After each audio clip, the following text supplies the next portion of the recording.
जी शिंगपंग China के एक बहुत बड़े बिजनेसमैन का बेटा। बचपन से ही उसने जिस चीज पर उंगली रखी वो उसकी हो गई। He was extremely spoiled. वो कोई जॉब नहीं करता था। वो अपना ज्यादातर टाइम लग्जरी कार्स, शॉपिंग और अपने दोस्तों के साथ नाइट क्लब्स में बिताता। वो खुद को बाकी सब लोगों से बहुत ऊपर मानता था, जबकि उसने खुद से लाइफ में कुछ अचीव नहीं किया था।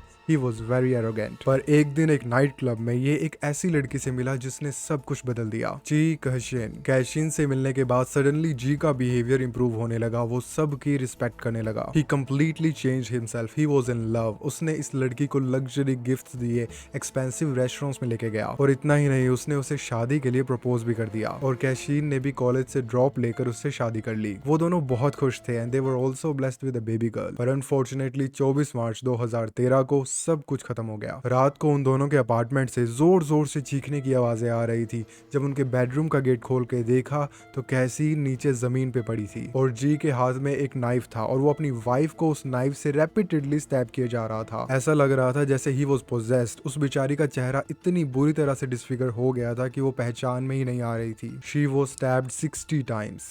मुझे इस केस की रिसर्च करते हुए विक्टिम की एक रियल फोटो भी मिली which is really disturbing, but मैं उसे ऑब्वियसली यूट्यूब पे दिखा नहीं सकता। But to show the severity मैं आपको उसका एक स्केच दिखाता हूँ। It's really horrifying to look at. आखिर क्या हुआ होगा उन दोनों के बीच that he brutally murdered the love of his life. Video शुरू होने से पहले अगर आपको ऐसे केसेस देखने में इंटरेस्ट है तो प्लीज चैनल को सब्सक्राइब कर दीजिए। हम 100 के सब्सक्राइबर से बस थोड़ा सा दूर हैं।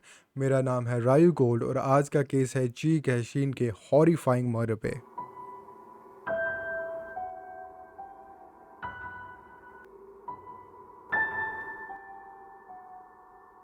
जी जिनपंग का जन्म 1988 में जेंडोंग नाम की एक जगह पे हुआ था, जो कि एक टाउन है चाइना में। उसके मॉम डैड बहुत अमीर थे। दे वर एंटरप्रेन्योर्स। उन्होंने 1990 में अपना एक सक्सेसफुल स्टील बिजनेस बना लिया था और उनके मल्टीपल रियल एस्टेट एसेट्स और प्रॉपर्टीज भी थी। जब आप एक इतना बड़ा बिजनेस एम्पायर बिल्ड कर रहे होते हो तो जाहिर सी बात है कि आप कुछ ना कुछ सेक्रीफाइस तो जरूर करते हो, और इस फैमिली के केस में दे सेक्रीफाइस्ड गुड पेरेंटिंग। उन्होंने पैसा तो बहुत कमाया और बचपन से ही अपने बेटे को सब कुछ दिया। दे टोटली स्पॉइल्ड हिम, पर उसे टाइम नहीं दिया, उसे अच्छी वैल्यूज नहीं दी। उन्होंने जी को एक काफी अच्छे, काफी एक्सपेंसिव स्कूल में पढ़ाया, और एक ऐसे स्कूल में जहां सब बच्चे वेल्दी फैमिली से आते हैं। उस एनवायरनमेंट के अंदर भी जी को बहुत अटेंशन मिलती थी, क्योंकि वो हमेशा स्कूल अपने पर्सनल ड्राइवर के साथ आता था, अपनी लग्जरी कार्स में। उसका बैग पैक, उसकी स्टेशनरी, उसके कपड़े सब बहुत महंगे होते थे। बेसिकली बचपन से उसने जिस चीज पर भी उंगली रखी वो उसकी हो गई, except good values and humility. वो बहुत स्पॉइल्ड था और ऐसी अपब्रिंगिंग की वजह से वो बहुत एरोगेंट भी बन गया। उसने अपनी जिंदगी में एक पैसा तक नहीं कमाया था, पर वो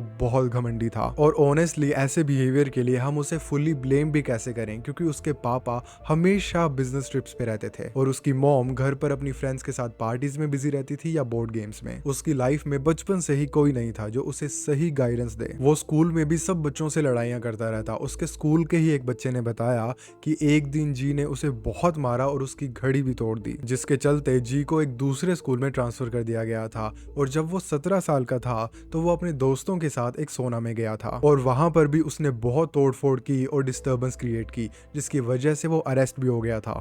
एक पुलिस ऑफिसर ने बताया कि जी के अरेस्ट होने के बाद उसके पेरेंट्स ने उसे डांटा नहीं, ना ही उसे समझाया। They didn't discipline him at all, बल्कि वो तो लॉयर्स और पैसे लेके पुलिस स्टेशन आए थे और जी को छुड़वा कर ले गए। और इतना ही नहीं, व्हाट शॉकिंग इज कि इस इंसिडेंट के बाद जी जब कस्टडी से बाहर आ गया था तो उसके पेरेंट्स ने उसके बाहर आने की खुशी में एक पार्टी भी थ्रो की। इससे बुरी परवरिश आखिर क्या हो सकती है। आपके बेटे ने एक क्राइम कमिट किया है और उसे समझाने की जगह आप सेलिब्रेट कर रहे हो कि उसे सजा नहीं मिली। This surely encourage his behaviour. Ji frequently अपने फ्रेंड्स के साथ नाइट क्लब्स में जाता, वहां सब उसे पहचानने लग गए थे। और वो जॉबलेस तो था ही, तो वो हर महीने ऑनलाइन गेम्स पर 1 लाख युआन स्पेंड करता, लगभग 12 लाख रुपए हर महीने ऑनलाइन गेम्स पर। That's nuts. जैसे कि सभी स्पॉइल्ड ब्रैट्स होते हैं, he was a show off. Ji भी अपने फ्रेंड्स के सामने बहुत दिखावा करता था। एक लग्जरी वॉच सेलर ने बताया कि जी ने एक बार अपने दोस्तों से सिर्फ एक शर्त जीतने के लिए 8 लाख युआन की घड़ी परचेज की। Converted to Indian currency that is 96 lakh rupees. I mean it's not a surprise, it's not his money, he didn't earn that. Of course उसे उस पैसे की कोई रिस्पेक्ट नहीं थी। जी के पास बहुत सारी लग्जरी कार्स थी और मल्टीपल प्रॉपर्टीज भी। उसके पेरेंट्स ने उसे सब कुछ दिया था,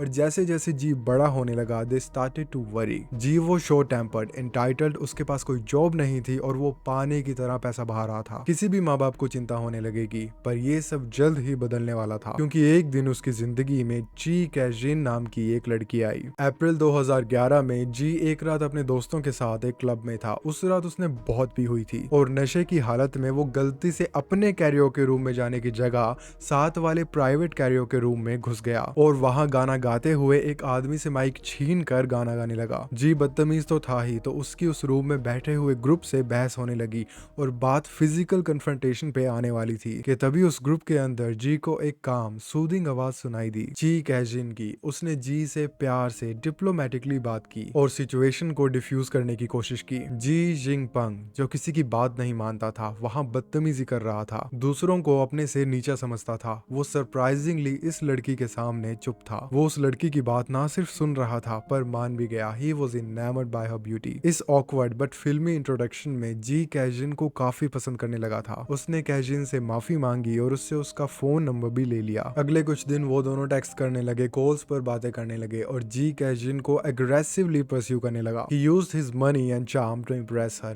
वो रोज उसके कैंपस के बाहर उसका वेट करता अपनी लग्जरियस कार्स में। वो उसे लैविश गिफ्ट्स लाके देता, उसे एक्सपेंसिव रेस्टोरेंट्स में ले जाता। वो अनएम्प्लॉयड तो था ही, तो वो पूरा दिन उसे अपनी अनडिवाइडेड अटेंशन देता। और जो कैजिन थी वो भी जी के बैकग्राउंड से, उसके स्टेटस से इंप्रेस हो गई और उन दोनों ने डेट करना शुरू कर दिया। हालांकि जो कैजिन की फ्रेंड्स थी उन्होंने उसे वार्न किया था कि जी बहुत शॉर्ट टेम्पर्ड है, उसकी रेपुटेशन बहुत खराब है, वो तुम्हारे साथ नाइस बिहेव करता है but generally he is not a nice guy. पर कैजिन वाज इन लव। उसने अपने फ्रेंड से कहा कि जी उसके लिए बदल जाएगा, she can fix him. Sorry to say but famous last words. उस समय कैजिन एक रिलेशनशिप से बाहर आई ही थी। शी वाज वल्नरेबल, तो उसने ज्यादा सोचा नहीं और जी के साथ रिलेशनशिप में आ गई, उसके सारे रेड फ्लैग्स इग्नोर करते हुए। जी के जो पेरेंट्स थे वो बहुत ज्यादा खुश थे कैजिन के उनके बेटे की जिंदगी में आने से। उन्हें लग रहा था कि कैजिन उनके बेटे के लिए बहुत लकी है और उसकी वजह से जी का बिहेवियर सुधरने लगा था। He was being nice and responsible, यहाँ तक कि वो एक जॉब करने की भी सोच रहा था। जी के पेरेंट्स बहुत खुश थे कि उनके बेटे को, जिसके पास एक हाई स्कूल का डिप्लोमा तक नहीं है, उसे इतनी अच्छी पढ़ी लिखी हुई लड़की मिल गई। पर जहाँ तक कि कैशिन के पेरेंट्स का सवाल है तो वो इस रिलेशनशिप से बिल्कुल भी खुश नहीं थे। वो कहते थे कि जी के पास तो हाई स्कूल तक का डिप्लोमा नहीं है, वो तो अपने पेरेंट्स के पैसों पे पल रहा है और वो सारा टाइम पार्टीज में बिताता है, वो हमारी बेटी के लायक नहीं है। और कैशिन के पेरेंट्स कहीं ना कहीं सही थे। कैशिन के डैड एक रेप्यूटेड कंपनी के सीएफओ थे और उसकी मॉम एक यूनिवर्सिटी में professor. They were all educated and respected. Kaixin बचपन से ही बहुत इंटेलिजेंट थी। She was performing well academically. उसके टीचर्स भी यही कहते थे कि Kaixin's future is very promising. पढ़ाई के अलावा she was also a good piano player and a painter too. 2006 में उसे Beijing University of Post and Telecommunications में एडमिशन मिल गया और वो बैंक ऑफ चाइना में इंटर्नशिप भी कर रही थी। We all know Asian parents, specially China में पेरेंट्स की कितनी ज्यादा एक्सपेक्टेशंस होती है अपने बच्चों से, और जो कैशिन थी वो तो अपने पेरेंट्स की एक्सपेक्टेशंस सरपास कर गई थी। So you can imagine how proud her parents must be. Now you can understand कि जो कैशिन के पेरेंट्स थे वो जी को पसंद क्यों नहीं करते थे और उनके रिलेशनशिप के अगेंस्ट क्यों थे। पर क्या करें, उनकी बेटी प्यार में थी। वो लाख समझाने पर भी नहीं मानी। उसे यकीन था कि वो जी को बदल सकती है and in some ways it worked. Ji अब जॉब पे जाने लगा था और कैजिन के साथ अपना फ्यूचर प्लान करने लगा था। But sadly the happiness didn't last long. धीरे धीरे कैजिन के सामने अपने बॉयफ्रेंड की इनसिक्योरिटीज आने लगी। जी बहुत शक करता था, वो बहुत इनसिक्योर था। उसने तो कैजिन से ये तक पूछा था कि वो वर्जिन तो है ना, क्योंकि वो ये ख्याल सहन नहीं कर पाता था कि उसकी जो गर्लफ्रेंड है वो पहले किसी और के साथ रही है। Her virginity didn't belong to him, it wasn't his to take. एक दिन मार्च 2012 में जी ने कैजिन के फोन के अंदर एक मैसेज देखा जिसमें एक आदमी ने कैजिन को वाइफी कहकर एड्रेस किया हुआ था। हालांकि उन मैसेजेस में कैजिन ने उस आदमी को रेसिप्रोकेट नहीं किया था, ऐसा कुछ नहीं कहा था जिससे कैजिन पे शक किया जा सके। पर जैसा कि हमें पता है जी शॉर्ट टेम्पर तो था ही, तो वो रात को घर पर पी के आया और कैजिन के साथ लड़ाई करने लगा। उसे पागलों की तरह इंटेरोगेट करने लगा। कैजिन ने उसे समझाने की कोशिश की। She explained herself but Ji was too drunk and mad to listen. उसने गुस्से में कैजिन के चेहरे पे जोर से मुक्का मारा। वो बेचारी जमीन पे गिर गई। That punch was so hard कि कैजिन का नाक ही डिसलोकेट हो गया और उस मोमेंट पर बेचारी कैजिन के माइंड में वो सारी बातें रिप्ले होने लगी जो उसके फ्रेंड्स और उसके पेरेंट्स ने उससे कही थी कि जी उसके लिए सही नहीं है। वो जानती थी कि जी को जल्दी गुस्सा आ जाता था, पर उसने अपने सपने में भी ये नहीं सोचा था कि कि वो उसे फिजिकली असॉल्ट करेगा। She was disappointed not only with Ji but with herself too. अगले दिन कैजीन ने जी को कह दिया कि वो उससे ब्रेकअप करना चाहती है, which was the right decision. और तब जी बच्चों की तरह जोर जोर से रोने लगा, अपने घुटनों पर गिर गया, खुद को जोर जोर से रेपिटेडली थप्पड़ मारने लगा। It's pathetic honestly. पहले तो उसने कैजिन को फिजिकली असॉल्ट किया, ब्रोक हर नोज, और अब ये ड्रामा कर रहा है। ही बेग्ड हर कि प्लीज मुझे मत छोड़ो, मैं डरा हुआ था कि मैं तुम्हें खो दूंगा वगैरह वगैरह। वो कैजिन को मनाता रहा, उससे माफी मांगता रहा, उसे एक्सपेंसिव गिफ्ट्स भेजता रहा, और इवेंचुअली कैशिन ने उसे माफ भी कर दिया, इस प्रॉमिस के साथ कि वो कभी दोबारा ऐसा नहीं करेगा। A promise we all know he'll break. और उस दिन जी को एक दूसरा चांस देकर Kaixin made a choice she would not live to regret. इस इंसिडेंट के बाद इन दोनों का रिलेशनशिप बिगड़ता रहा, इन दोनों की फ्रीक्वेंटली लड़ाइयां होती रही। जी ने कैजिन को कई बार फिजिकली असॉल्ट भी किया। It got way more toxic. जैसा कि मैंने पहले मेंशन किया था, जी को ये बात खाई जा रही थी कि कैशिन वर्जिन नहीं थी और उसका एक एक्स बॉयफ्रेंड था। वो उस पर शक करता था, उसे एक्यूज करता था कि वो अभी भी अपने एक्स बॉयफ्रेंड से बातें कर रही है। और एक दिन सिचुएशन इतनी ज्यादा बिगड़ गई कि उसने कैजिन को कहा कि तुम अपनी इनोसेंस, अपनी लॉयल्टी प्रूव करने के लिए अपने हाथ पे कट्स मारो। You think this is crazy? What shocking is Kaixin ने एक्चुअली अपने हाथ पे 2 कट्स मारे भी, जिससे उसके हाथ पे 2 गहरे निशान छूट गए। जब कैशिन के पेरेंट्स ने उसके हाथ पे वो स्कार्स देखे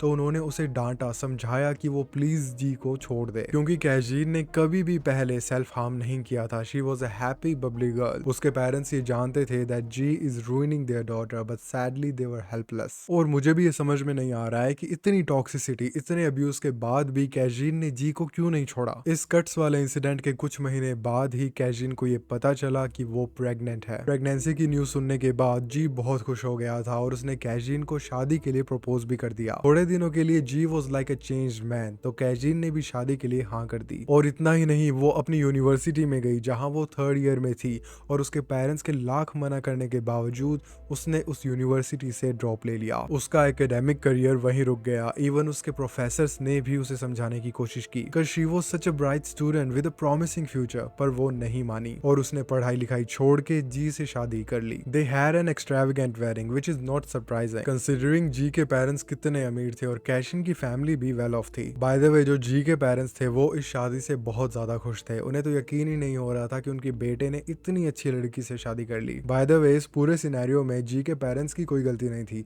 दे were very kind to Kaixin and they loved her. पर अनफॉर्चुनेटली शादी के बाद भी जी का बिहेवियर बदला नहीं। इवन दो कैजिन प्रेग्नेंट थी, ही केप्ट अब्यूजिंग हर। एक दिन जी अपने कुछ दोस्तों के साथ बार में बैठा हुआ था and they were all drinking, और फिर उसके एक दोस्त ने कहा कि मैंने कुछ दिन पहले कैजिन को एक दूसरे आदमी के साथ एक होटल में एंटर करते हुए देखा था। And as gullible as Ji was, उसने इस बात पे झट से यकीन कर लिया और उसने एक इन्वेस्टिगेटर भी हायर किया इस बात को कंफर्म करने के लिए। एंड सरप्राइजिंगली उसे ये पता चला कि हाँ, मार्च में कैजिन ने एक आदमी के साथ एक होटल में चेक इन किया था। और तब जी ये सोचने लगा कि ये तो वही टाइम था जब उन दोनों ने रिपोर्टेडली वो बच्चा कंसीव किया था। अब उसे ये लगने लगा कि कैजिन ने उसे चीट किया है, उसके पेट में जो बच्चा है वो उसका नहीं है। जी गुस्से से भर गया और घर जाते ही बिना कुछ कहे, कैजिन को बिना कुछ बताए वो उसे जोर जोर से मारने लगा। ही ब्रूटली असॉल्टेड हर। उस समय कैजिन को प्रेग्नेंट हुए अप्रोक्सीमेटली 6 महीने हो गए थे। It was diabolical what he did। इस क्राइम के लिए ही alone for this, मेरी नजर में ही deserves a life sentence। And you know, जब बाद में उसने कैजिन को बताया कि उसने उसे क्यों मारा, तब सच सामने आया। एक्चुअली उस दिन उस होटल में कैजिन ने नहीं बल्कि उसके जैसी दिखने वाली उसकी एक दोस्त ने चेक इन किया था, और ये बात उसकी दोस्त और उस आदमी ने भी कंफर्म की थी जो उसके साथ उस होटल में गया था। इन सब ने सामने आकर जी को सच बताया, पर फिर भी जी नहीं माना। उसे तो बस ये लगता रहा कि कैजिन के पेट में जो बच्चा है वो उसका नहीं है। आखिर में हार मानकर कैजिन ने उससे कहा कि वो एक पैटर्निटी टेस्ट के लिए रेडी है, ताकि वो फाइनली ये साबित कर सके कि ये जो बच्चा है वो जी का ही है। टेस्ट वाले दिन कैजिन तो हॉस्पिटल गई थी। प्रेग्नेंट होने के बावजूद she suffer through some procedures, पर जो जी था वो वहां कभी नहीं आया और वो टेस्ट पूरा हो ही नहीं पाया। जी अब कैजिन के साथ रह तो रहा था, पर कहीं ना कहीं उसे यही लगता था कि कैजिन ने उस पे चीट किया है। ये आदमी इस दुनिया का सबसे पैथेटिक क्राई बेबी है। ये पैटर्निटी टेस्ट में नहीं गया। He is obsessed over the virginity thing. He is extremely insecure and he is a wife beater. This man is the definition of a loser. इसके बाद जी ने कैजिन का ख्याल रखना बंद कर दिया। वो कई बार रातों को घर भी नहीं आता। कैजीन बहुत दुखी थी पर उसने पूरी कोशिश की खुश रहने की ताकि उसके इमोशंस का उसके बच्चे पे कोई असर ना हो। इतने मुश्किल समय में भी वो अकेले अपने बच्चे का ख्याल रख रही थी। जनवरी 2013 में कैजीन ने एक लड़की को जन्म दिया। डिलीवरी के कुछ समय बाद तक जी का बिहेवियर चेंज हुआ और वो अपनी वाइफ और डॉटर की लाइफ में इन्वॉल्व था, पर कैजीन को ये बात पता थी कि ये चेंज ज्यादा लंबा नहीं टिकेगा। तो कैजीन ने अब फाइनली फैसला लिया जी से डाइवोर्स लेने का। कैजीन के पेरेंट्स ने अपनी बेटी के इस डिसीजन में उसका पूरा साथ दिया और वो डाइवोर्स के बाद उसे एक बिजनेस भी सेटअप करके देने वाले थे। जहां तक कि जी के पेरेंट्स का सवाल है तो वो ऑब्वियसली नहीं चाहते थे कि ये डाइवोर्स हो। उनका कहना था कि वो नहीं चाहते कि उनकी बेटी एक टूटे हुए घर में बड़ी हो। तो उन्होंने कैजीन और उसके पेरेंट्स से रिक्वेस्ट की कि आप एटलीस्ट 3 महीने वेट कर लीजिए और अगर फिर भी जी नहीं सुधरा तो आप डाइवोर्स ले लेना। And Kaixin agreed to this. She unknowingly chose her end. 24 April 2013, the day China was shaken by one of its most brutal and sorrowful murder. 24 April की शाम को जी हमेशा की तरह अपने दोस्तों के साथ एक क्लब में पार्टी कर रहा था। दे वर ऑल ड्रिंकिंग। सब दोस्त हंसी मजाक कर रहे थे तो जी के एक दोस्त ने जोकिंगली उससे कहा कि तुम श्योर हो कि तुम्हारी बेटी एक्चुअली तुम्हारी है, क्योंकि वो तुम्हारी तरह दिखती भी नहीं। सब जोर जोर से हंसने लगे पर जी वॉज मैड। वो उन पर चिल्लाकर उनसे लड़कर वहां से निकल गया और रात को 3 बजे घर वापस आया। घर के अंदर जाते ही उसने बेडरूम का दरवाजा लात मार के खोला। He was drunk and furious. उसके हाथ में एक बड़ा किचन नाइफ था और उसके सर पे खून सवार। वो कैजीन पे चिल्लाने लगा, उससे पूछने लगा कि बताओ कौन है इस बच्चे का असली बाप। कैजीन बहुत डर गई। बेचारी ने डरी हुई हालत में खुद को एक्सप्लेन करने की कोशिश की पर जी के कान तो बस अपने दोस्तों के तानों के लिए ही खुले थे। वो नाइफ लेके कैजीन पे टूट पड़ा और उसे रेपिटेडली स्टैब करने लगा, उसके चेस्ट पे, उसके फेस पे। कैजीन जोर जोर से चिल्लाती रही, मदद मांगती रही। जो जी के माँ बाप थे वो भी वहीं रहते थे। उन्होंने वो आवाजें सुनी और वो बेडरूम की तरफ भागे और गेट खोलने पे उन्हें एक हॉरिफाइंग सीन दिखाई दिया। कैजीन जमीन पे पड़ी हुई थी और उनका बेटा पागलों की तरह उसे स्टैब किए जा रहा था जैसे कि वो पोजेस्ड हो। पूरे फर्श पर और दीवारों पे खून फैला हुआ था। उन्होंने अपने बेटे को रोकने की पूरी कोशिश की but he just kept going. उसने कैजीन को अप्रोक्सीमेटली 60 बार चाकू मारा। अब उस बेचारी का चेहरा पहचान में नहीं आ रहा था।